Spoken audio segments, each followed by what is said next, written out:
সম্ভাব্য ঘূর্ণিঝড়ের প্রভাব ও ক্ষয়ক্ষতি মোকাবিলার প্রস্তুতি নিয়ে সচিবালয়ে ব্রিফ করছেন দুর্যোগ ব্যবস্থাপনা ও ত্রাণ প্রতিমন্ত্রী মহিবুর রহমান। আমরা যুক্ত হচ্ছি সেখানে।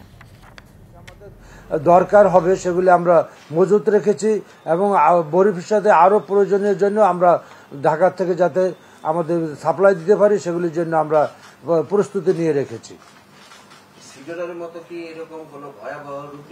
এটা আপনার যে ডেঞ্জার হইতে পারে, রাত্রে 12টা 1টা নাগাদ এটা 10 নম্বর সে মহাবিপদে চলে যেতে পারে, এরকম একটা সম্ভাবনা আছে। আগাম হওয়ার সম্ভাবনা কালকে ভোর থেকে এটা প্রাথমিক সম্ভাবনা শুরু হবে এবং কালকে সন্ধ্যা নাগাদ এটা আঘাত হানবে। এটা এইভাবে পূর্বাভাসে যেটা আমরা বুঝতে পেরেছি এবং আজকে রাত্রেই 12টা 1টা থেকে এটা ডেঞ্জার পয়েন্টে চলে যেতে পারে। এটা আমরা সমস্ত আমাদের যে জিআর গ্যাস, জিআর চাউল, আমাদের খাদ্যদ্রব্য, শুকনা খাবার, টিন এবং যে সমস্ত বন্যার জন্য দরকার সেগুলো আমরা প্রস্তুত রেখেছি। এরপর যদি ল্যান্ডস্লাইড হয় আমাদের এই ফায়ার সার্ভিস তাদের সমস্ত জিনিস ইনস্ট্রুমেন্ট নিয়ে তারা তৈরি হয়ে আছে। বিভিন্ন বিশেষ করে চিটাগাঙ্গে, কক্সবাজারে যদি সেখানে ল্যান্ডস্লাইড হয় সেখানে সেনাবাহিনী তাদের দায়িত্ব নিয়েছে, তারা সেভাবে প্রস্তুত রয়েছে।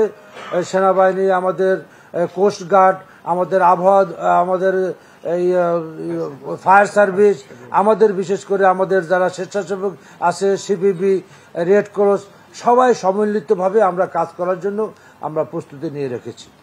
মাননীয় মন্ত্রী 11টা যে আন্তঃমন্ত্রণালয় বৈঠক হবে সেই বৈঠকে কোন কোন মন্ত্রণালয় আসবে আপনি আমন্ত্রণ জানাবেন? এখানে আমাদের আপনাদের সংশ্লিষ্ট এখানে যে জড়িত আমাদের স্বরাষ্ট্র আছে, কৃষি আছে, 48টা মন্ত্রণালয় বিভাগ আছে, সবাইকে আমরা 11টা ডেকেছি। তবে আমরা রাত্রে 8টায় যেহেতু এটাকে 4-5-এর অতিক্রম করার সম্ভাবনা আছে, আমরা কিন্তু ওইটা আন্তর্জাতিক মিটিং হওয়ার আগে থেকে আমরা রাত্রে থেকেই যাতে ডেঞ্জারকে প্রস্তুতি নিয়ে আমরা সার্বিক প্রস্তুতি নিতে পারি, এই জন্য রাত্রে আমরা নিজেদের আরেকটা মিটিং রেখেছি রাত্রে 8টায়।